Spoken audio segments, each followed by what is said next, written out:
America అధ్యక్షుడు Donald Trump America గగనతల రక్షణ వ్యవస్థ కోసం ఒక గోల్డెన్ డోమ్ని నిర్మించేందుకు ప్రతిపాదించారు సార్. 3 years లోపులోనే ఈ రక్షణ వ్యవస్థను ఏర్పాటు చేసుకునేందుకు ప్రయత్నాలు చేస్తూ ఉన్నారు. ఇంతకీ గోల్డెన్ డోమ్ అంటే ఏంటి సార్? ఎందుకు ట్రంప్ ఈ రక్షణ వ్యవస్థను ఏర్పాటు చేయాలనుకున్నారు? ట్రంప్ ఎదుర్కోబోయే సవాళ్ళు ఏంటి అంటే ఏం చెప్తారు? అంటే ఇది ఇజ్రాయెల్కి ఆల్రెడీ ఐరన్ డోమ్ అని ఉంది. అంటే ఒక రకంగా చెప్పాలంటే ఇది దేశ గగనతల వైపు నుంచి వచ్చేటువంటి దాడుల నుంచి రక్షించేటువంటి వ్యవస్థ. ఒక రకంగా మనకు ఆ రోజు ఒక ఇన్విజిబుల్ అంబ్రెల్లా లాగా, అంటే ఎవరికి కనిపించని ఒక గొడుగు లాంటిది అనుకోండి. అంటే దేశం ఇప్పుడు మనము ఇటీవల భారత్ పాక్ల యుద్ధం చూసాం. మీకు ఆర్మీ ఎల్ఓసి క్రాస్ అయ్యి బార్డర్ క్రాస్ అయ్యి ఆర్మీ లోపలికి వెళ్ళడం ఏమి చూడలేము మనం. ఓన్లీ ఎల్ఓసి వద్ద ఘర్షణ మాత్రమే. నావీ వెళ్ళి దేశం మీద పడలే, ఓన్లీ కరాచీని గురిపెట్టి మాత్రమే ఉన్నారు. అంటే ఏదైనా అవసరం వస్తే జాయిన్ అయ్యటానికి. కానీ మొత్తం యుద్ధం చేసిందంతా ఎయిర్ ఫోర్సే.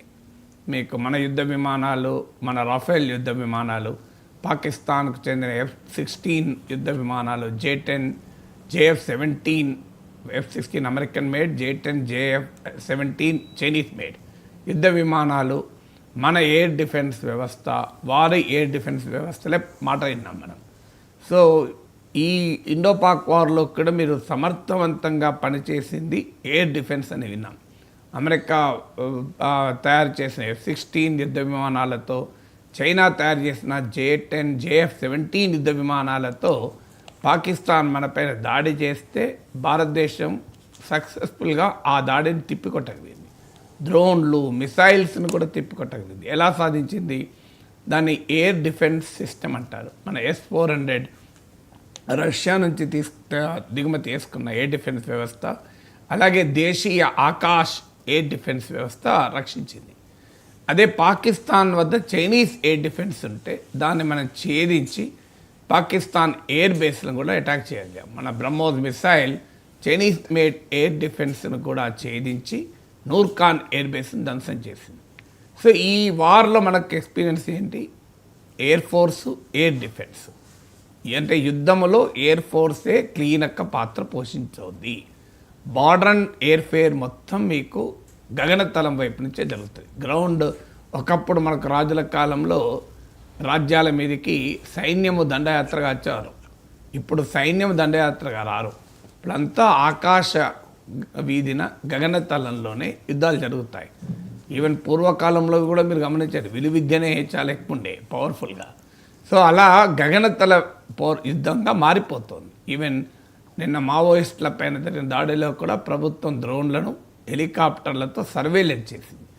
సో అందువల్ల ఈ డోమ్ అనే ఆలోచన ఎందుకు వస్తుందంటే మారిన వార్ఫేర్ అనే అంటే మారిన యుద్ధ స్వభావం నుంచి వస్తుంది.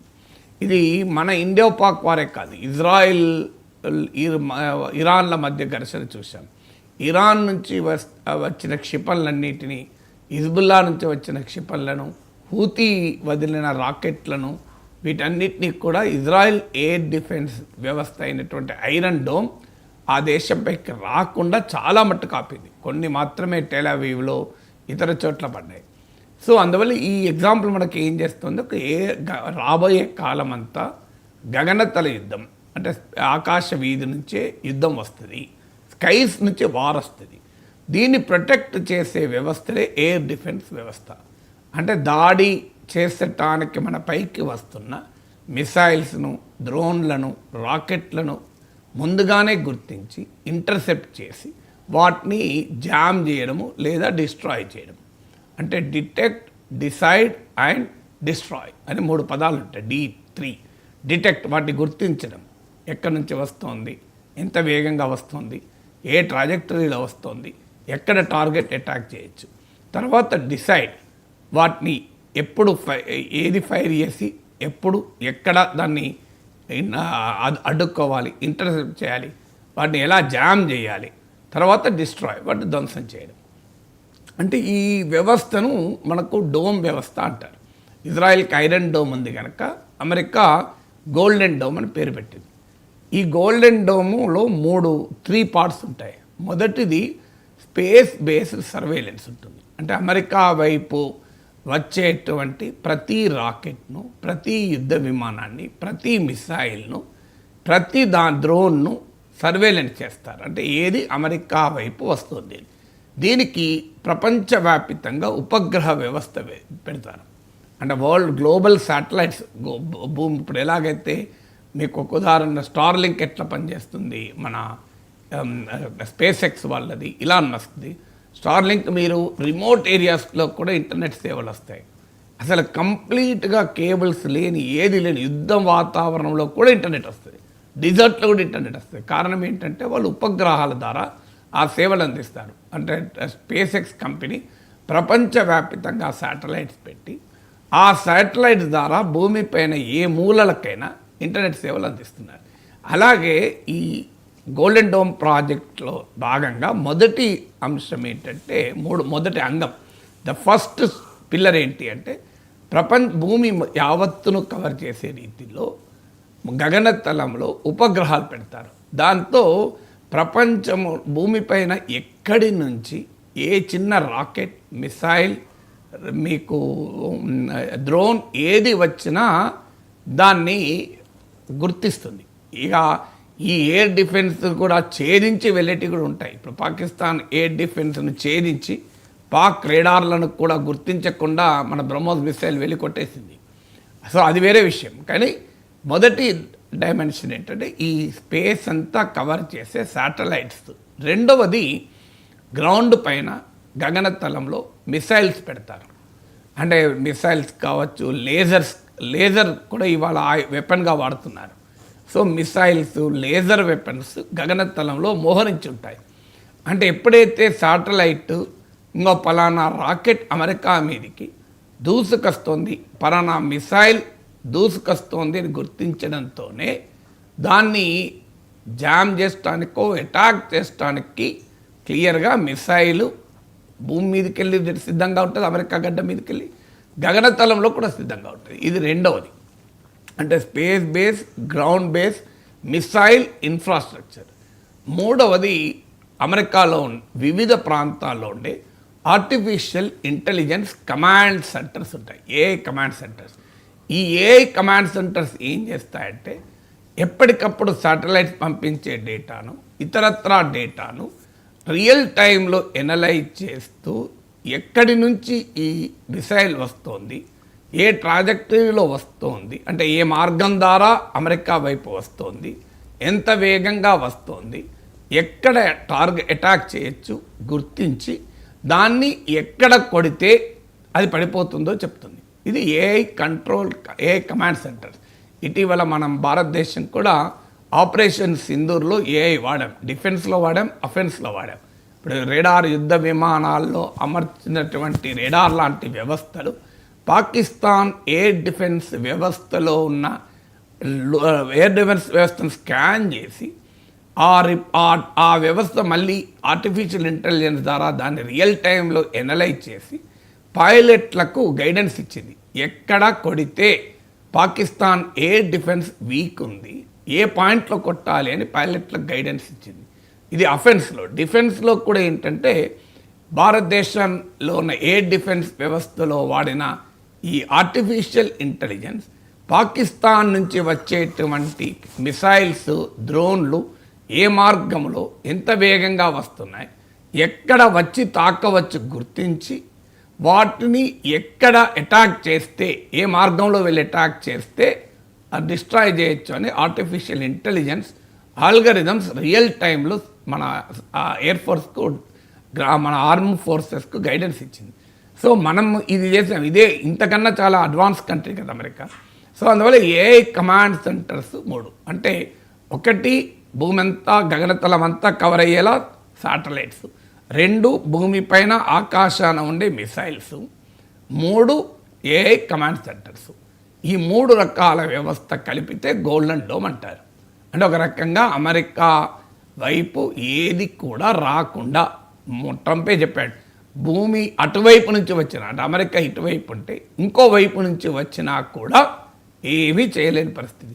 ఆఖరికి స్పేస్ నుంచి వచ్చిన అంటే వేరే గ్రహం నుంచి కూడా అటాక్ వచ్చినా కూడా ఈ డిఫెన్స్ వ్యవస్థ కాపాడుతుంది అని. దీన్ని గోల్డెన్ డోమ్ అంటారు. మీరు అడిగిన మొదటి ప్రశ్న గోల్డెన్ డోమ్ అంటే ఏమిటి అని.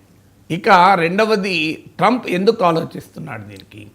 ట్రంప్ యొక్క స్వభావమే బోల్డ్, బిగ్, గ్లోబల్ హెడ్లైన్స్ క్యాచ్ చేసేది, తన సొంత విజయంగా చెప్పుకునేది. చాలామంది సోకాల్ స్ట్రాంగ్ మ్యాన్ లీడర్స్కి ఉండే లక్షణం ఏంటంటే భూమిపైన తాను చేసింది ఇంకెవడు చేయకూడదు, తనది ఒక గుర్తుగా ఉండాలి అంటూ ఉన్న భవనాలు కూలగొట్టి కొత్తవి కడుతుంటారు, ఇలాంటివన్నీ చేస్తుంటారు. That is a personality trait of strong men leaders. ఎక్కడన్నా ప్రపంచంలో చూడండి, చరిత్రలో చూడండి, స్ట్రాంగ్ మెన్ అని చెప్పుకునే లీడర్స్ ఎవరు కూడా ప్రజల జీవితాలని మార్పు చేయడం కన్నా కూడా ప్రభావం చూపడం, నా పేరు ఎప్పటికీ గుర్తుంచుకోవాలి, అలా చేయడం, ఇది వాళ్ళ లక్ష్యంగా ఉంటుంది. ట్రంప్ కూడా ఆ క్యారెక్టర్ ఉంది, ఆ పర్సనాలిటీ ఉంది, ఆయన సైకాలజీ అది. ట్రంప్ పొలిటికల్ సైకాలజీని అనలైజ్ చేస్తే ఆయనకున్న క్యారెక్టర్ అది. అందుకే విలేకరులో ఒక మాట అడిగారు ఇంట్రెస్టింగ్గా, ఇది మీకు ఎవరైనా సజెస్ట్ చేశారా అని అడిగారు. అడుగుతాను ఏం చెప్పాడు తెలుసా సమాధానం? లేదు నాకే ఐడియా వచ్చింది, నేను చెప్తే వాళ్ళు దాని మీద అభిప్రాయం చెప్పారు అన్నాడు. So is an expert. So missile expert, space war expert. మన అది నిజమా అంటే మళ్ళీ ఆయనే చెప్పిండు, రొనాల్డ్ రీగన్ మొదలుపెట్టిన దీన్ని నేను పూర్తి చేస్తున్నా అన్నాడు. మరి అంతకుముందు ఏమన్నాడు? నాకే ఐడియా వచ్చింది, నేను చెప్తే వాళ్ళు సలహాలు ఇచ్చారన్నాడు. నాకెవరు సలహా ఇవ్వలే, నాకే ఐడియా వచ్చి చెప్తే వాళ్ళు చెప్పారన్నాడు. మళ్ళీ వెంటనే ఇది రొనాల్డ్ రీగన్ ప్రారంభించిన దాన్ని మేము పూర్తి చేస్తున్నాం అన్నాడు. రెండింటికి రొనాల్డ్ రీగన్ ప్రారంభించింది నీ సలహా కాదు కదా, నిజం కూడా అదే. 200 ఇది కొత్తదేం కాదు ఐడియా. 1983లో రొనాల్డ్ రీగన్ ప్రెసిడెంట్గా ఉన్నప్పుడు ఇలాంటిది ఒకదాన్ని ఆలోచించారు. దాన్ని స్ట్రాటజిక్ డిఫెన్స్ ఇనిషియేటివ్ అన్నారు. అప్పుడు మన పాపులర్గా అయిన పేరు స్టార్ వార్స్ అని. దానికి మీద $100 కోట్ల ఖర్చు పెట్టారు, మోడల్స్తో డిజైన్ తయారు చేశారు, పెద్ద చర్చ జరిగింది. చివరకు శాస్త్రవేత్తలు అనుమానాలు వ్యక్తం చేశారు, ప్రపంచం అంతటా దాని పట్ల వ్యతిరేకత వ్యక్తమైంది. ఇది మిలిటరైజేషన్ ఆఫ్ అవుటర్ స్పేస్ అంటారు. అంటే రోదసీని కూడా మీరు మిలిటరీకరణ చేస్తున్నారని. ఫైనల్గా ఆ ప్రాజెక్ట్ ముందుకు పోలే. 83లో రొనాల్డ్ రీగన్ ప్రతిపాదించింది, ఇప్పుడు మళ్ళీ ట్రంప్ ప్రతిపాదిస్తున్నాడు.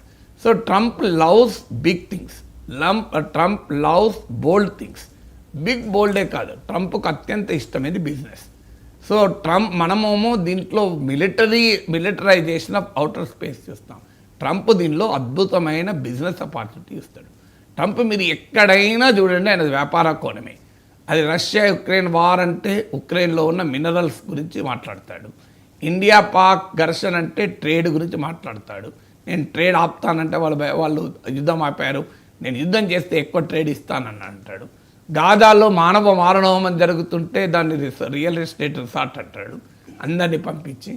సో ట్రంప్ ఎక్కడ పక్కనున్న గ్రీన్లాండ్లో అక్కడున్న ఆయిల్, గ్యాస్, మినరల్స్ గురించి ఆలోచిస్తాడు. So Trump likes bold, big and more importantly business. So ఇందులో కూడా ట్రంప్ బిజినెస్సే. ఎందుకు? ఇది లక్షల కోట్ల డాలర్ల ఖర్చు. ఆల్రెడీ ట్రంపే అన్నాడు, many people are interest to fund అంటున్నాడు. చాలామంది డబ్బులు పెట్టడానికి. అంటే ఏంటి, డబ్బులు ఎందుకు పెడతారు? చారిటీకి కాదు, ఇన్వెస్ట్ చేస్తారు. ఎవరు ఇన్వెస్ట్ చేస్తారు? ఆయన అత్యంత సన్నిహిత మిత్రుడు ఇలాన్ మస్క్ ముందుకొచ్చారు ఆల్రెడీ. ఎందుకంటే ఇలాన్ మస్క్ స్పేస్ ఎక్స్ అనే కంపెనీ ఉంది, ఆల్రెడీ గగనతలంలో ఎక్స్పీరియన్స్ ఉంది. ఆయన స్టార్ లింక్ ఇంటర్నెట్ సర్వీసెస్కు ప్రపంచవ్యాప్తంగా భూమి మొత్తంని కవర్ చేశారు, ఆ శాటిలైట్స్ ఉన్నాయి. సో ఆయన సర్వీసెస్ అందిస్తాను అని స్పేస్ ఎక్స్ ముందుకు వచ్చింది.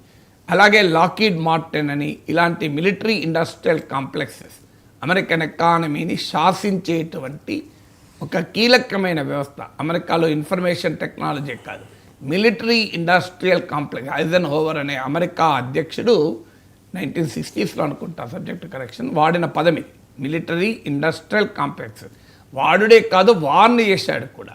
ఇది మిలిటరీ ఇండస్ట్రియల్ కాంప్లెక్సెస్ డెమోక్రటిక్ ప్రభుత్వాల పైన అవాంఛనీయమైన అన్వారంటెడ్ ఇన్ఫ్లుయెన్స్ చూపెడుతోంది. ఇది ప్రమాదకరమని ఆయన హెచ్చరించాడు అమెరికన్ ప్రెసిడెంట్ ఐజెన్హోవర్. సో ఇప్పుడు సరిగ్గా అదే జరుగుతుంది. Trump sees a big business opportunity in it. So మీరు అడిగిన మొదటి ప్రశ్న గోల్డెన్ డోమ్ అంటే ఏం చెప్పాను. రెండవ ప్రశ్న గోల్డెన్ డోమ్ ట్రంప్ ఎందుకు ఆలోచిస్తున్నాడు చెప్పారు. ఇక మూడవది దీని సవాల్ ఏంటి. ఫస్ట్ ట్రంప్ ఏమంటాడు, ఇది 100% నియర్ 100% ఈ ప్రాజెక్ట్ సక్సెస్ అవుతుంది అంటున్నాడు. హిస్టరీ చెప్తోంది కాదని. ఎందుకంటే రొనాల్డ్ రీగన్ ప్రెసిడెంట్గా ఉన్నప్పుడే 1983లోనే నేను ఇంతకుముందు చెప్పినట్లు స్ట్రాటజిక్ డిఫెన్స్ ఇనిషియేటివ్ పేరిట మనం నిక్నేమ్ స్టార్ వార్స్ అని విన్నాము. మొదలుపెట్టి దాన్ని $100 కోట్ల ఖర్చు పెట్టి డిజైన్లు మోడల్స్ రూపొందించి శాస్త్రవేత్తలు వదిలేశారు. సో అందువల్ల ఇది నియర్ 100% ట్రంప్ అంటున్నాడు. అది ఎవ్రీబడి స్కెప్టికల్ అవుతుందా కాదా అని. ఇక రెండవది ఇది ఎందుకు టెక్నికల్ ఫైనాన్షియల్ ఈ రెండు డైమెన్షన్స్ మనకు ఫీజిబిలిటీ కిందకి వస్తాయి. టెక్నికల్గా చూసినప్పుడు మళ్ళీ రెండు సవాళ్ళు వస్తాయి. మొదటి సవాల్ ఏంటంటే Israel iron dome, United states golden dome, ఈ రెండింటి మధ్య మనకు సైజ్ ఒకటి. ఎందుకంటే ఇప్పుడు ఇజ్రాయిల్ అయినా అమెరికా అయినా వాట్ ఈజ్ ఎన్ డోమ్ అంటే ఏంటి, మనకు గోపురం, మన కామన్ మ్యాన్స్ భాషలో చెప్పాలంటే ఒక డోమ్ కవర్ చేయాలంటే ఆ ఏరియా మొత్తం కవర్ చేయాలి. ఇజ్రాయిల్ ఏరియా కవర్ చేయడం అంటే ఎంత, అమెరికా ఏరియా కవర్ చేయడం అంటే ఎంత. ఇజ్రాయిల్ టోటల్ వైశాల్యము 20,000 చదరపు కిలోమీటర్లు, 20,000 square kilometres. America is the third largest country in the world, ప్రపంచంలోనే 3వ అతిపెద్ద వైశాల్యం కలిగిన దేశం. రష్యా, కెనడా తర్వాత యునైటెడ్ స్టేట్సే వస్తుంది. అమెరికా టోటల్ ఏరియా ఎంత అంటే 9.8 మిలియన్ స్క్వేర్ కిలోమీటర్స్, 98 లక్షల చదరపు కిలోమీటర్లు. ఎక్కడ 20,000 చదరపు కిలోమీటర్లు, ఎక్కడ 98 లక్షలు. 9.8 మిలియన్ స్క్వేర్ కిలోమీటర్స్ అంటే 98 lakh. కంపారిజన్ చూడండి, 20,000 square kilometres, 98 lakh square kilometres. ఎన్ని రేట్లు ఎక్కువ తెలుసా? సింపుల్ ఫాస్ట్గా అరిథమెటిక్ క్యాలిక్యులేషన్ చేస్తే బహుశా 490 టైమ్స్ వస్తుంది. అంటే ఇజ్రాయిల్తో పోలిస్తే United states geographical area 490 times పెద్దది, 490 రెట్లు. మరి ఎంత టెక్నికల్ ఫీజిబిలిటీ వస్తుంది మీకు, ఎంత ఫైనాన్షియల్ ఇంప్లికేషన్స్ వస్తుంది. ఇప్పుడు మీ ఇల్లు 300 చదరపు గజాలు, 300 చదరపు గజాలకు ఒక గోపురం కట్టడం ఎంత ఖర్చు అవుతుంది? మీరు 3 లక్షల చదరపు కిలోమీటర్లు, 30,000 చదరపు కిలోమీటర్లు ఒక ల్యాండ్ ఉంటుంది, లేదా ఒక 50 ఎకరాలు. 50 ఎకరాల్లో గోపురం కట్టాలంటే ఎంత అవుతుంది మీరు ఆలోచించండి. ఫైనాన్షియల్గా, టెక్నికల్గా ఎంత ఛాలెంజింగ్ టాస్కో చూడండి. అందువల్ల ఇది మొదటి డైమెన్షన్, ఇది టెక్నికల్ ఫీజిబిలిటీలో మొదటి డైమెన్షన్. ఇజ్రాయెల్తో పోలిస్తే 490 టైమ్స్ ఎక్కువ వైశాల్యం కలిగిన భూమి. ఇక రెండవ టెక్నికల్ ఛాలెంజ్ ఏంటంటే ఇది గగనతలములో మిసైల్స్ను, లేజర్ వెపన్స్ను మోహరించి ఉండాలి. ఇది ప్రపంచ దేశాల నుంచి తీవ్ర వ్యతిరేకత. రొనాల్డ్ రీగన్ ప్రెసిడెంట్గా ఉన్నప్పుడు స్ట్రాటజిక్ డిఫెన్స్ ఇనిషియేటివ్గా ప్రతిపాదించినప్పుడు కూడా, స్టార్ వార్స్గా పిలిచినప్పుడు కూడా తీవ్ర వ్యతిరేకత వచ్చింది. ఇప్పుడు ఆల్రెడీ చైనా, రష్యా తన ఆందోళన వ్యక్తం చేసింది. ఎందుకంటే ఇప్పుడు భూమిపైన నువ్వు మిసైల్స్ పెడితే పక్క దేశం మిసైల్స్ పెడుతుంది. ఇప్పుడు భారతదేశం అణుపరీక్ష జరిపింది, పాకిస్తాన్ అణుపరీక్ష జరిపింది. భారతదేశం మిసైల్ టెస్ట్ చేసింది, పాకిస్తాన్ మిసైల్ టెస్ట్ చేసింది. పక్కన చైనా మిసైల్ టెస్ట్ చేస్తే ఇండియా మిసైల్ టెస్ట్ చేసింది. నార్త్ కొరియా మిసైల్ టెస్ట్ చేస్తే మళ్ళీ పక్కన సౌత్ కొరియా చేస్తుంది. మనం కళ్ళారా చూస్తున్నాం కదా. ఎందుకంటే ఆటోమేటిక్గా గ్రౌండ్ పైనే మనం ఆర్మ్స్ రేస్ చూస్తున్నాం, ఆయుధ పోటీ చూస్తున్నాం. ఇది గగనతలములో ఆయుధ పోటీకి దారితీస్తుంది. అంటే space arms race in space దారితీస్తుంది. ఇది రోదసి రంగాన్ని, గగనతలాన్ని మిలిటరైజ్ చేస్తుంది. అంటే భూమిపైననే ఘర్షణ కాదు, మొత్తం స్పేస్లో ఒక ఉద్రిక్త వాతావరణాన్ని కలిగి పెడుతుంది. ఇప్పుడు మనం రెండు దేశాల సరిహద్దుల్లో సైన్యాలు మోహరించి ఉంటే ఎలా అవుతుంది? ఇప్పుడు ఎల్ఓసికి అటు ఇటు భారీ ఎత్తున సైన్యాలను ఇండియా, పాకిస్తాన్ మోహరించి పెట్టింది అనుకోండి. అంటే దాన్ని ఏమంటారు, మనం ఆపరేషన్ పరాక్రమం చేశాం అంటే అది అలా సైన్యాలు మోహరించి ఉన్నంత సమయం ఉద్రిక్తత ఉంటుంది. ఇది యుద్ధ సమయంలో ఉండే ఉద్రిక్తతలు మనం అర్థం చేసుకోగలం. ఇప్పుడు అమెరికా ప్రతిపాదిస్తున్న గోల్డెన్ డోమ్ వల్ల 365 రోజులు కూడా యుద్ధ వాతావరణాన్ని తలపించేటువంటి ఉద్రిక్తత గగనతలంలో ఉంటుంది. ఎందుకంటే అమెరికా పెట్టుకుంటే మిగతా దేశాలు ఊరుకుంటాయా? చైనా ఊరుకుంటుందా? రష్యా ఊరుకుంటుందా? అమెరికా వల్ల తనకు సవాల్గా భావించి ఈ రెండు దేశాలు ఊరుకోవు. భారతదేశం ఊరుకుంటే ఊరుకోవచ్చు, కానీ ఎందుకంటే మనకు అమెరికా సవాల్ కాదు, కానీ చైనా సవాల్ కదా, రష్యా సవాల్ కదా. మరి ఆ దేశాలు కాదు, Iran, north Korea, even Europe ఇప్పుడు నాటో నుంచి వచ్చిన ఒత్తిళ్లు చూస్తున్నాయి కదా. ఫ్రాన్స్, యూకే లాంటి వాళ్ళు అణ్వాయుధాలు కూడా తయారు చేసి పెట్టుకున్నారు కదా. ఇవాళ మిగతా యూరోపియన్ కంట్రీస్ కూడా మాకు న్యూక్లియర్ అంబ్రెలా ఎక్స్టెండ్ చేయమని ఫ్రాన్స్ని, యూకేని అడుగుతున్నాయి కదా. అందువల్ల ఇది మిలిటరైజేషన్ ఆఫ్ అవుటర్ స్పేస్కు దారి తీసి అంటే గగనతలము యుద్ధ భూమిగా మారుస్తుంది. సో ఇది టెక్నికల్గా వచ్చే మరో సమస్య. ఇక ఫైనాన్షియల్గా వచ్చినప్పుడు ట్రంప్ చెప్పేది దీనికి $175 బిలియన్ వస్తుంది అని. అంటే 15 లక్షల కోట్ల డాలర్లు. 15 లక్షల కోట్ల డాలర్లు అంటే మీరు ఆలోచించండి, ఇది ఇంతే ఉంటుందా? ఎట్టి పరిస్థితుల్లో ఉండదు. మీకు ఒక్క ఉదాహరణ చెప్తాను. ఇజ్రాయిల్ ఐరన్ డోమ్లో వాడే మిసైల్, ఐ థింక్ పేరు సరిగ్గా గుర్తు, టామర్ మిసైల్ అనుకుంటాను, వెరిఫై చేయాలి. బట్ ఇజ్రాయిల్ ఐరన్ డోమ్లో వాడే మిసైల్ ధర $50,000, $50,000. అంటే ఒక చిన్న రాకెట్ను కొట్టాలన్నా వాడే మిసైల్ కాస్ట్ $50,000. ఇప్పుడు ఎన్ని మిసైల్స్ వాడాలి? మీకు 98 లాక్ స్క్వేర్ కిలోమీటర్స్ ఏరియాను గగనతలం వైపు నుంచి కవర్ చేయాలి అంటే ఎన్ని లేజర్ వెపన్స్ వాడాలి, ఎన్ని మిసైల్స్ వాడాలి, గ్రౌండ్ మీద ఎన్ని వాడాలి, స్పేస్లు ఎన్ని వాడాలి? ఒక్క మిసైల్ కాస్ట్, అది కూడా ఇజ్రాయిల్లో, ఎందుకంటే ట్రంపే చెప్తున్నాడు ఇజ్రాయిల్ కన్నా మోర్ అడ్వాన్స్డ్ అమెరికా పెట్టే గోల్డెన్ డోమ్ అని. అంటే ఐరన్ డోమ్కే ఒక మిసైల్కు $50,000 అయితే గోల్డెన్ డోమ్లో వాడే మోస్ట్ మోడర్న్ మిసైల్స్కి ఎంత ఖర్చు అవుతుంది? అందువల్ల ఇది $15 lakh కాదు, ఇంకా చాలా ఎక్కువవుతుంది.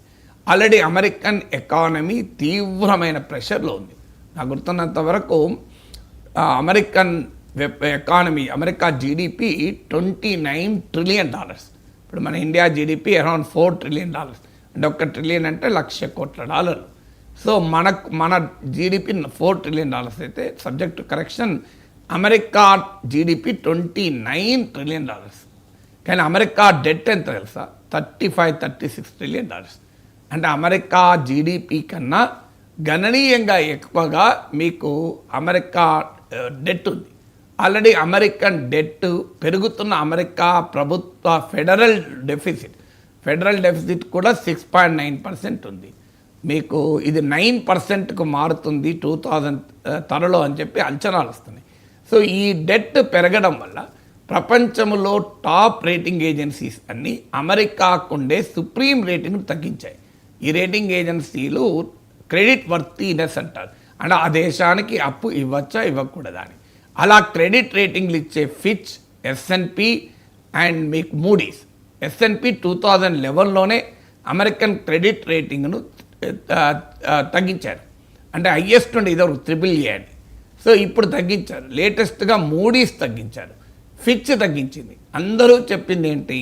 భారీగా పెరుగుతున్న అమెరికా ఫెడరల్ డెఫిసిట్, అలాగే భారీగా పెరుగుతున్న అమెరికన్ డెట్, దీనివల్ల మేము అమెరికా ప్రభుత్వ రేటింగ్ను చరిత్రలో మొదటిసారి, అంటే ఇంతవరకు ఈ రేటింగ్లు స్టార్ట్ అయ్యి దాదాపు 100 ఏళ్ళు అయిందేమో, ఈ రేటింగ్ల చరిత్రలో మొదటిసారి అమెరికన్ క్రెడిట్ వర్తీనెస్, అంటే అమెరికాకు అప్పు ఇవ్వచ్చా లేదా, అప్పుకు అమెరికాకు అర్హత ఉందా లేదా అన్నదాన్ని top 3 rating agencies S&P, Fitch, Moody's 3 తగ్గించేశాయి. అయితే దీన్ని బట్టి అమెరికాకి ఏదో దివాలా తీస్తుందని కాదు, ఎందుకంటే అమెరికాకున్న స్ట్రెంత్ కూడా ఇదే మూడీస్ రేటింగ్ తగ్గిస్తూ కూడా చెప్పింది. స్ట్రెంత్ ఏంటి? American dollar is the reserve currency. ఇప్పటికీ కూడా ప్రపంచమంతా అమెరికన్ డాలర్లలోనే దాచుకుంటుంది తప్ప వేరే దాంట్లో దాచుకోదు. Even today America is a technologically supreme country, innovation country. అందువల్ల American size of the economy కూడా చాలా పెద్దది. నీకు ఆదాయం ఎక్కువ ఉంటే అప్పు ఎంతున్నా భరించగలుగుతావు, లోటు ఎంతున్నా భరించగలుగుతావు. 20,000 జీతం ఉన్నవాడు లోటు భరించలేడు, 20 లక్షల జీతం ఉన్నవాడు లోటు పెద్ద లెక్కే కాదు. అందువల్ల ఈ 3 కారణాలు, size of the economy, technological and innovative character of the American economy, American currency federal ప్రపంచవ్యాప్తంగా రిజర్వ్ కరెన్సీ అని అందరూ దాచుకునే కరెన్సీ వల్ల డాలర్కు డిమాండ్. ఈ 3 కారణాల రీత్యా అమెరికాకు అప్పిస్తే ప్రమాదం ఏమీ ఉండదు. బట్ స్టిల్ రేటింగ్ ఏజెన్సీలు తగ్గించాయి. ఇప్పుడు మరి ఈ ప్రాజెక్ట్ పెట్టుకుంటే 15 లక్షల కోట్ల డాలర్లని ఇప్పుడే $175 బిలియన్, లేటెస్ట్గా ఇనీషియల్ బడ్జెటే $25 బిలియన్, $2,500 కోట్ల డాలర్లు. ట్రంపే చెప్పాడు ఇప్పుడు కొత్త బిల్లులో $25 బిలియన్ మేము ఈ గోల్డెన్ డోమ్కే కేటాయిస్తున్నాం, అమెరికన్ కాంగ్రెస్ అనుమతి కోరుతున్నామని. సో అందువల్ల ఈ ఫైనాన్షియల్గా ఎంత బర్డన్ అవుతుంది, టెక్నికల్ ఫీజిబిలిటీ ఏంటి, దీనికి ఉండే global implications, global geopolitical implications ఏంటి అనేది సవాళ్ళుగా ఉంటాయి. రైట్ సార్, చాలా డీటెయిల్గా ఎక్స్ప్లెయిన్ చేశారు సార్. ఇక